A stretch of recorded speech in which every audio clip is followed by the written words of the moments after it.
The Art of Dying Well by Joseph Alleine. Luke 12:19-20. Soul, thou hast much goods laid up for many years. But God said, Thou fool, this night shall thy soul be required of thee. Question.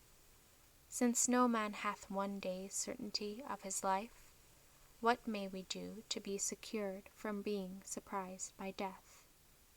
1. Sit loose from the world, that you may be able to pack up, and be gone upon sudden warning. Here was the folly and misery of this rich man, that he had to set his heart upon the world. His mind did run upon his barns, and upon his belly. His goods were his gods. He wishes no other felicity than to eat and be merry.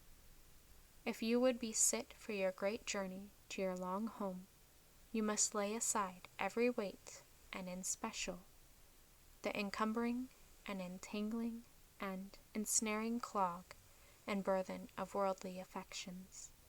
You must take heed to yourselves, lest at any time your hearts be overcharged with surfeiting and drunkenness and the cares of this life, if you would not have that day come upon you unawares. It is said, There is a man whose heart is in his belly. Would there were no such monsters among men?